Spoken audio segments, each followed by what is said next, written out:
மீண்டும் சிறப்பான ஆட்சி தமிழகத்துக்கு தேவை. அதுதான் வளபெருமாள் அவர்கள் சொன்னார்கள், மீண்டும் அம்மாவுடைய அரசு தமிழகத்திலே மலர வேண்டும். அதற்காக நீங்கள் துணை நிற்பதற்காக பல்வேறு கட்சியிலிருந்து விலகி இன்றைய தினம் அதிமுகவிலே இணைந்திருக்கின்றீர்கள். அதிமுக வலுப்பெற்றிருக்கின்றது. மக்களிடத்திலே செல்வாக்குள்ள கட்சி என்பதை நிரூபணம் செய்து கொண்டிருக்கின்றோம். திமுக தேய்ந்து கொண்டிருப்பதற்கு இதுவே சாட்சி. அதோடு இன்றைக்கு நாடு சுதந்திரம் பெற்று பல ஆண்டுகள் ஆனாலும் இன்றைக்கும் மன்னர் ஆட்சி வேணும், வாரிசு ஆட்சி வேணும், குடும்ப ஆட்சி வேணும் என்று நினைக்கிறாங்க. ஆக அதையெல்லாம் விரட்டி அடிப்பதற்கு மக்கள் போராடி மன்னர் ஆட்சியை ஒழிச்சோம், குடும்ப ஆட்சியை ஒழிச்சோம். இப்படி இருக்கின்ற இந்த நேரத்தில் மீண்டும் தமிழகத்தில் ஒரு மன்னர் ஆட்சி ஏற்படுவதற்கும் குடும்ப ஆட்சி வருவதற்கும் நாம் துணை நிற்கக்கூடாது. அது நாட்டிற்கு தேவையில்லை என்றுதான் அதை அகற்றினோம். ஆனால் திரு கருணாநிதி குடும்பத்தைச் சேர்ந்தவர்கள் ஆட்சி அதிகாரத்துக்கு வர வேண்டும் என்ற ஒரே நிலைப்பாட்டிலே குடும்பத்தைச் சேர்ந்தவர்கள் அதிகாரத்துக்கு வர வேண்டும். அது மாநிலத்தில் இருந்தாலும் சரி, மத்தியில் இருந்தாலும் சரி, ஆட்சிக்கு அதிகாரத்துக்கு வர வேண்டும் என்ற நிலையிலே திரு கருணாநிதி, அதுக்கு பிறகு திரு ஸ்டாலின், அதுக்கு பிறகு உதயநிதியை இப்போ கொண்டாந்து அமைச்சராக்கியிருக்கிறாங்க, துணை முதலமைச்சராக்கியிருக்கிறாங்க. பிறகு உதயநிதி அவர் இன்பநிதி எல்லாம் நிதி பேரை வச்சிருக்கிறாங்க ஐயா, வேற எந்த பேரும் இல்லை. அவர்களுக்கு காண்பதெல்லாம் நிதிதான். அந்த பேர்ல கூட நிதி இருக்குது. மக்களை பற்றி கவலைப்படாத ஒரு முதலமைச்சர். ஆக வாரிசு அரசியலுக்கு முற்றுப்புள்ளி வைக்கின்ற தேர்தல் 2026 தேர்தலாக இருக்க வேண்டும். மன்னர் ஆட்சிக்கு முடிவு கட்டுகின்ற தேர்தல், குடும்ப ஆட்சிக்கு முடிவு கட்டுகின்ற தேர்தல் வருகின்ற 2026 தேர்தல். அப்பதான் ஏழைகள் பிழைக்க முடியும், ஏழைகள் வாழ முடியும். பொன்மனச்சம்பல் புரட்சி தலைவர் எம்ஜிஆர், இதயம் புரட்சி தலைவி அம்மா, வாரிசு கிடையாது, குடும்பம் கிடையாது, நாம் தாம் பிள்ளைகளாக பார்த்தார்கள். ஒரு தாய் தன் ஈன்றெடுத்த குழந்தைக்கு என்னென்ன வேண்டும் என்பது அந்த தாய்க்கு தெரியும். அதே போல பொன்மனச்சம்பல் புரட்சி தலைவர் எம்ஜிஆர் அவர்கள், இதயம் புரட்சி தலைவி அம்மா அவர்கள் தமிழக மக்களை தன் குழந்தைகள் போல் பாவித்தார்கள். அந்த மக்களுக்கு என்ன தேவை, அவர்களுக்கு என்ன செய்ய வேணும், அவர்களுக்கு அரசாங்கத்தின் மூலமாக போடுகின்ற திட்டங்கள் எந்த அளவுக்கு நன்மை கிடைக்கும் என்று பார்த்து பார்த்து திட்டங்களை போட்டு இன்றைக்கு தமிழகம் வளர்ந்ததற்கு காரணமாக இருந்தவர்கள் நம்முடைய இருவரும் தலைவர்கள். மக்களுக்காக வாழ்ந்து மறைந்த தலைவர்கள் நம்முடைய தலைவர்கள். திரு கருணாநிதி அவருடைய மக்களுக்காக வாழ்ந்து மறைந்த தலைவர். அவர் மக்களுக்கு இல்ல, வீட்டு மக்களுக்காக வாழ்ந்தவர். அதனாலதான் இன்னைக்கு அதிமுகவை யாரும் சீண்டி கூட பார்க்க முடியல. அதுக்கு காரணம் மக்களோடு மக்களாக, மக்களுக்கு பிரச்சனை வருகின்ற பொழுது அந்த பிரச்சனையை தீர்க்கக்கூடிய கட்சியாக அதிமுக கட்சி இருக்கின்ற காரணத்தினாலே இந்த கட்சியை யாரோ முயற்சி பார்த்தாங்க, உடைக்க பார்த்தாங்க, முடக்க பார்த்தாங்க, ஒன்றும் வேலையாகல. அதற்கு காரணம் அதிமுக அரசாங்கம் ஒரு சிறப்பான அரசாங்கமா இருந்தது. அதிமுக கட்சி மக்களுடைய கட்சி. இன்றைக்கு அம்மா அவர்கள் தெரிவித்தார்கள், எனக்கு பின்னாலும் ஒரு ஆண்டு காலம் அதிமுக தொடரும். உங்களை நம்பித்தான் இந்த வார்த்தையை சொன்னாங்க. அதிமுகவில் ஒண்ணுதான் சாதாரண தொண்டன் கூட உச்சபட்ச பதவிக்கு வரக்கூடிய ஒரே கட்சி இந்தியாவில் அதிமுக. அதிமுகவுக்கு என்று தனி தலைவர் கிடையாது, அத்தனை பேருமே தலைவர் தான், அத்தனை பேரும் பொறுப்பாளர் தான். இன்றைக்கு நீங்களாம் அதிமுக வந்து சேர்ந்துட்டீங்க, இனி அதிமுக உங்களுடைய சொத்து, வேற எந்த கட்சியிலையும் கொடுக்க மாட்டான். ஏன்னா மீதி எல்லாமே குடும்பத்துக்கு பட்டா போட்டான். அதிமுக ஒண்ணுதான் அனைத்து மக்களுக்கும் சொந்தமான கட்சி. அதிமுக இருக்கின்ற அத்தனை உறுப்பினருக்கு இந்த கட்சி சொந்தம். அந்த கட்சியில தங்களை கொண்டு இணைத்துக் கொண்டீர்கள். அதிமுக ஒரு மாபெரும் கட்சி, பொன்விழா கண்ட கட்சி, சுமார் 30 ஆண்டு காலம் ஆட்சி புரிந்த கட்சி. 30 ஆண்டு காலம் ஆட்சி புரிந்த காரணத்தினால்தான் சேலம் மாவட்டத்திலிருந்து 234 தொகுதியிலும் நிறைய திட்டங்களை நாங்கள் நிறைவேற்றி தந்திருக்கிறோம். எனக்கு முன்னாலே அருமை சோதர் குறிப்பிட்டாரே, மலை பெருமாள் இங்கே குறிப்பிட்டாரே, நம்முடைய கெங்கவள்ளி சட்டமன்ற தொகுதிக்கு உட்பட்ட தலைவாசல் கூட்டு ரோட்டில் சுமார் 1000 ஏக்கர்ல 1050 கோடியில மிகப்பெரிய கால்நடை பூங்கா, ஆசியாவிலேயே மிகப்பெரிய கால்நடை பூங்கா திறக்க மனசு வரல. நினைச்சு பாருங்க, இது அத்தனை விவசாயிகளுக்காக கொடுக்கப்பட்ட திட்டம், விவசாயி தொழிலாளிக்காக கொண்டு வந்த திட்டம். ஆனா இன்றைய முதலமைச்சர் அனைத்து இந்திய அண்ணா திராவிட முன்னேற்ற கழக ஆட்சியில் கொண்டு வந்த திட்டம் என்ற ஒரே காரணத்திற்காக, அரசியல் காழ்ப்புணர்ச்சியின் காரணமா அந்த திட்டத்தை அப்படியே முடக்கி இப்பதான் வெறும் திறப்புலா கண்டிருக்கார். நான் பல முறை சட்டமன்றத்தில் பேசிய காரணத்தினால, அறிக்கை விட்ட காரணத்தினால, இன்றைக்கு தொலைக்காட்சியின் வாயிலாக பேட்டி கொடுத்ததின் வாயிலாக எப்படியோ அப்படியே ஒரு சம்பிரதாயத்திற்காக திறந்திருக்கிறார்.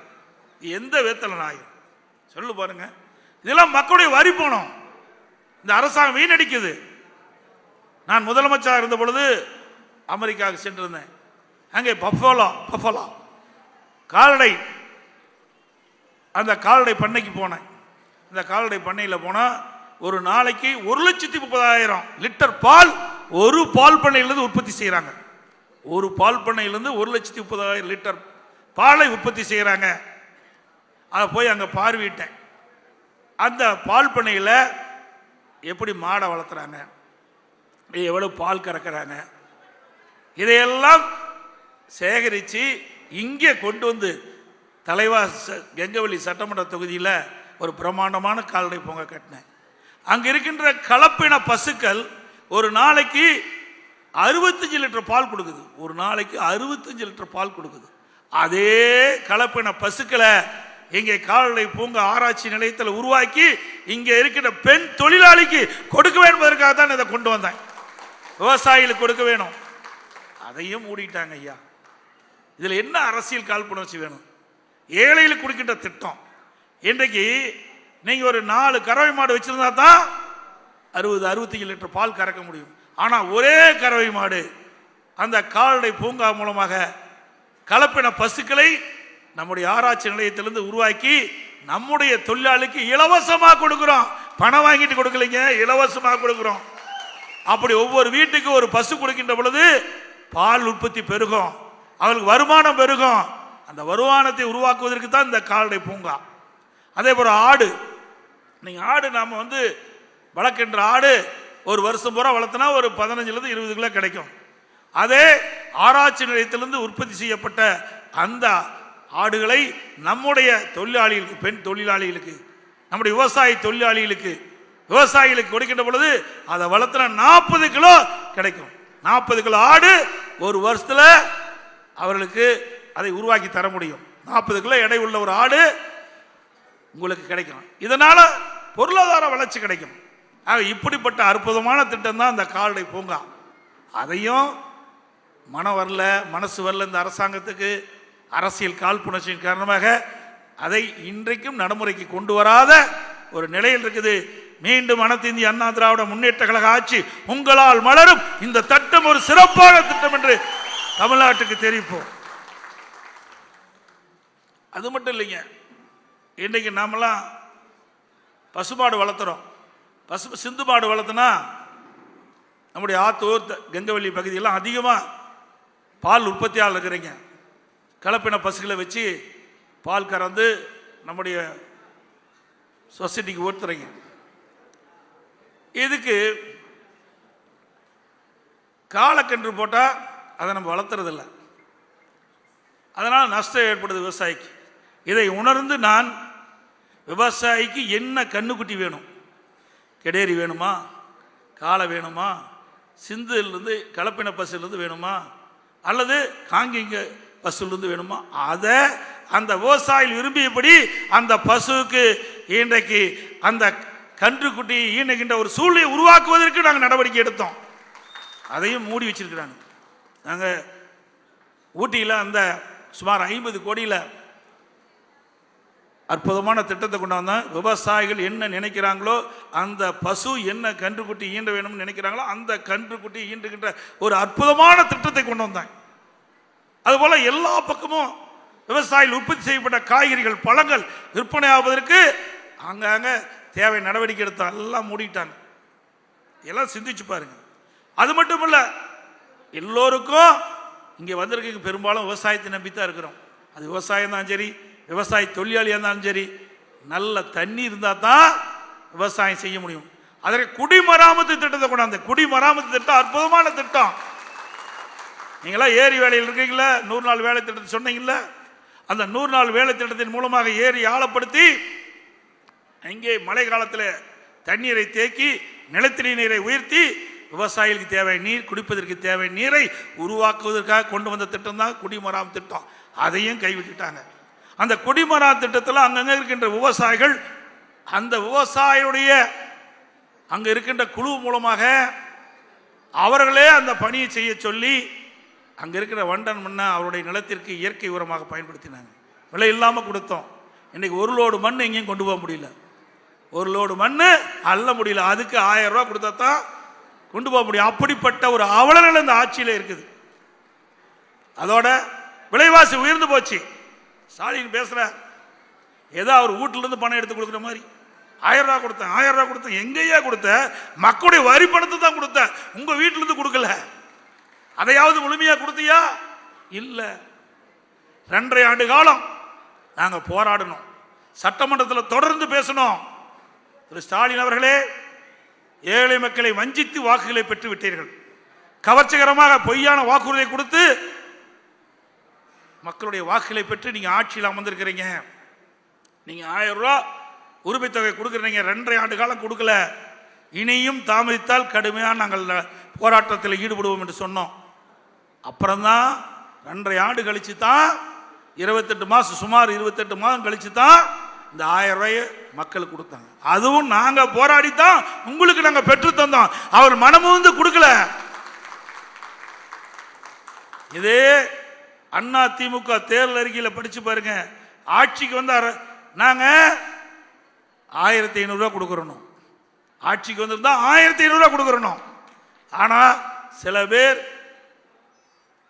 திராவிட முன்னேற்ற கழக தலைவர் ஸ்டாலினுடைய பேச்சை நம்பி மாற்றி ஓட்டு போட்டதுனால அவள் வெற்றி பெற்றாங்க. நம்ம மாவட்டத்தில் நாங்கள் சொன்னதை நம்பினீங்க, எங்களுடைய வேட்பாளர் வெற்றி பெற செஞ்சீங்க. அதில் மாற்று கருத்தே கிடையாது. இன்றைக்கு பொன்மனச்சம்பல் புரட்சி தலைவர் எம்ஜிஆர் காலத்திலும் சரி, இதே புரட்சி தலைவர் அம்மா காலத்திலும் சரி, அவருக்கு பின்னால் அம்மாவுடைய அரசு சிறப்பான ஆட்சி செய்த காரணத்தினாலே இன்றைக்கு 2021 சட்டமன்ற பொதுத் தேர்தலில் 11 சட்டமன்ற தொகுதியிலே 10 சட்டமன்ற தொகுதியை வெற்றி தந்த மாவட்டம் இந்த மாவட்டம். அதை என்றைக்கு நாங்கள் மறக்க மாட்டோம். இன்னொரு பெருமை, 234 தொகுதி இருக்குது. அந்த 234 தொகுதியில் நம்முடைய மாவட்டத்தை சேர்ந்த ஒருவர் தான் இன்றைய தினம் அனைத்து இந்திய அண்ணா திராவிட முன்னேற்ற கழகத்திலே பொதுச் செயலாளராக இருக்கிறோம். இவ்வளவு பெரிய கட்சிக்கு இது உங்களுக்கு எல்லாம் பெருமை.